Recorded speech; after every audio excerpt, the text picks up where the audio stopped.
Is Malayalam cinema losing its family audience? മലയാള സിനിമയ്ക്ക് കുടുംബ പ്രേക്ഷകരെ നഷ്ടപ്പെട്ടുകൊണ്ടിരിക്കുകയാണോ? നമ്മൾ സിനിമയെ പറ്റി വളരെ ആഴ്ന്നിറങ്ങി ചർച്ച ചെയ്യുന്നത് ഒരു മെയിൻ സ്ട്രീം സംഭവമായി വന്നിട്ടുണ്ട്.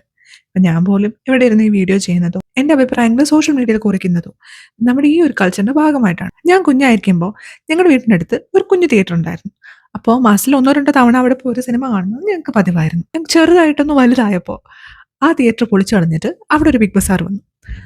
അതോടെ ഞങ്ങളുടെ സിനിമാ പോക്ക് പകുതിയോളം ഇല്ലാണ്ടായി. വർഷത്തിൽ ഒന്നോ രണ്ടോ സൂപ്പർ ഹിറ്റ് പടത്തിനൊക്കെ പോയാലായി.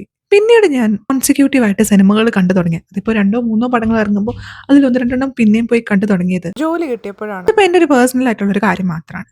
ഇതുപോലെ നമ്മളെ എല്ലാവരും കളക്റ്റീവായിട്ട് സ്വാധീനിച്ചിട്ടുള്ള കാര്യം എന്തായിരിക്കും? 20 വയസ്സ് പ്രായമുള്ള സമയത്ത് നമുക്ക് കുറച്ച് സസ്പെൻസ്, ത്രില്ലർ, ഇങ്ങനെ ക്രൈം മൂവീസ്, കുറച്ച് ഗോറ്, ഡാർക്ക് ആയിട്ടുള്ള കാര്യങ്ങൾ ഇതൊക്കെ കാണുന്നത് ഓക്കെയാണ്.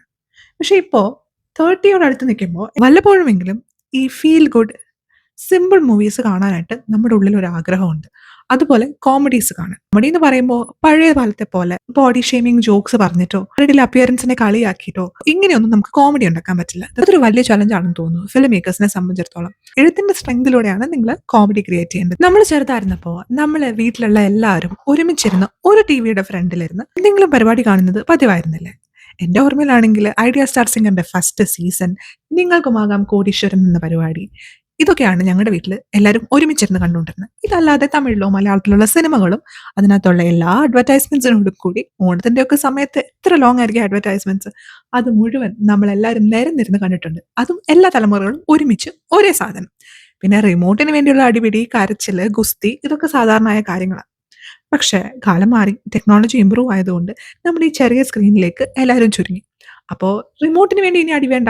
ഒരാൾ ടി വിയിൽ എന്തെങ്കിലും കാണുക, മറ്റൊരാൾ ഫോണിൽ എന്തെങ്കിലും കാണുക. കുടുംബ പ്രേക്ഷകർ സിനിമ കാണാൻ വരുന്നില്ല എന്ന് പറഞ്ഞാൽ കുടുംബമായി ഒരു സാധനം കാണുന്ന ഒരു പ്രവണത നമുക്കില്ലാണ്ടായിരിക്കുന്നു. ദൃശ്യം 2 OTT റിലീസ് ചെയ്യുമ്പോൾ ഞാനിത് രാത്രി ഒറ്റയ്ക്കിരുന്ന് എൻ്റെ മുറിയിലിരുന്ന് കണ്ടു തീർത്തു. പിന്നെ എനിക്ക് വീട്ടിലുള്ളവരുടെ റിയാക്ഷനൊക്കെ കാണണമായിരുന്നു. നമ്മുടെ ബാസ്റ്റിൻ സർ ഇങ്ങനെ ആക്ഷൻ കാണിക്കുമ്പോൾ എല്ലാവരും ഞെട്ടുന്ന സംഭവമൊക്കെ കാണാനുള്ള ഒരു ആർത്തി കൊണ്ട് ഞാൻ എല്ലാവരുടെയും കൂടെ പിന്നെ ഇരുന്ന് കണ്ടു. പക്ഷെ അതല്ലെങ്കിൽ കളക്റ്റീവ് വ്യൂയിങ്, ഫാമിലി വ്യൂയിങ് എന്നുള്ള സാധനം തന്നെ നമ്മൾക്ക് നഷ്ടപ്പെട്ടു എന്ന് വേണം കരുതാൻ. സിനിമകൾ കുറച്ചും കൂടി സാഡ് ആൻഡ് ഡാർക്ക് ആൻഡ് ഗോറൻ ആയിപ്പോയതുകൊണ്ട് നമ്മൾ പണ്ട് കണ്ടിട്ടുള്ള പോലെ ഒരു ഫൺ മൂവി, ഒരു ഹാപ്പി മൂവി നമ്മൾ ഫുഡ് കഴിച്ചുകൊണ്ടിരിക്കുമ്പോഴോ അല്ലെങ്കിൽ എല്ലാവർക്കും ഒരുമിച്ചിരുന്ന് സന്തോഷമായിട്ട് കാണാൻ പറ്റുന്ന ഒരു സിനിമ, അതിൻ്റെ ഇൻസിഡൻസ് കുറവാണ്. ലൈക്ക് പണ്ടും സങ്കട സിനിമകളുണ്ട്.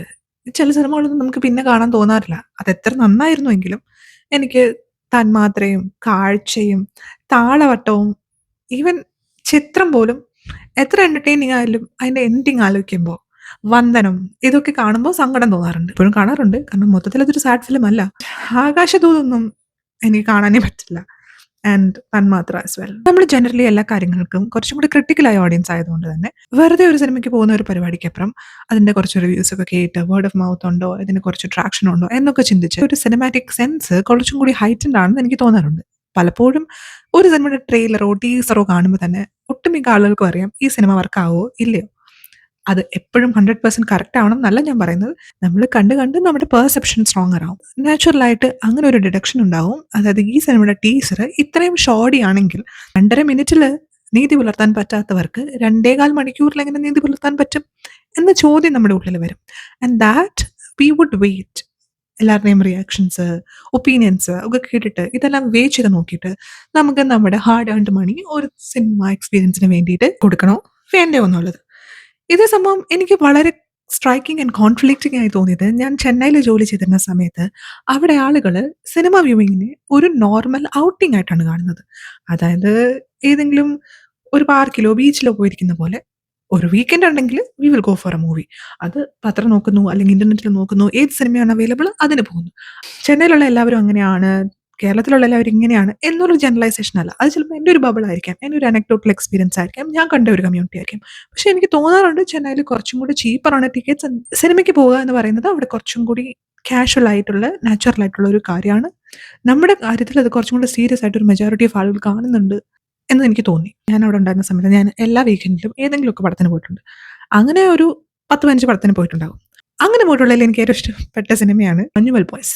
ഒരു A4 ഷീറ്റിൽ സ്കെച്ച് പെൻ കൊണ്ട് തെറ്റിച്ചെഴുതി വെച്ചിരുന്ന ഒരു സ്റ്റിക്കർ ഉണ്ടായിരുന്നു നമ്മൾ ടിക്കറ്റ് എടുക്കുന്ന സ്ഥലത്ത്. ഞാൻ അവിടെ ഇരുന്ന് കണ്ടപ്പോൾ എനിക്ക് ഫീൽ ചെയ്ത ആ ഒരു കളക്റ്റീവ് എക്സ്പീരിയൻസ് ഉണ്ടല്ലോ. എല്ലാവരും പാട്ട് പാടി ചിയർ ചെയ്ത് ആ ലാസ്റ്റ് ആ സീനിൽ അതെനിക്ക് സറിയിലായിട്ടുള്ളൊരു എക്സ്പീരിയൻസ് ആയിരുന്നു. ഞാൻ ടോപ്പിക്കിൽ നിന്ന് വഴുതി മാറി ഗൈസ്, സോറി. പക്ഷേ നമ്മൾ പറഞ്ഞു വന്നത് നമ്മുടെ സിനിമ കാണുന്ന രീതി തന്നെ മാറിപ്പോയി. നമ്മൾ സിനിമയെ കുറച്ചും കൂടി സീരിയസ് ആയി കാണുന്നത് കൊണ്ട്, കുറച്ച് ഇഴകീരി പരിശോധിക്കുന്നത് കൊണ്ട്, നമ്മളതിനെ കാഷ്വലായിട്ട് എൻജോയ് ചെയ്യാൻ പറ്റുന്ന ഒരു എബിലിറ്റി നമുക്ക് നഷ്ടപ്പെട്ടു. പക്ഷെ നമ്മുടെ പെർസെപ്ഷൻ ഇൻക്രീസ് ആയി. ആൻഡ് ടെക്നോളജിയുടെ ഇൻസിഡൻസ് കാരണം നമ്മളിപ്പോൾ കുറച്ചും കൂടി ചെറിയ സ്ക്രീനിലായതുകൊണ്ട് മലയാള സിനിമ കുടുംബ പ്രേക്ഷകരെ മിസ് ചെയ്യുന്നതിനോടൊപ്പം കുടുംബമായ സിനിമ കാണുന്ന ഒരു കൾച്ചർ തന്നെ നമുക്ക് നഷ്ടപ്പെടുന്നു എന്നുള്ളതൊരു സത്യമാണ്, അല്ലേ?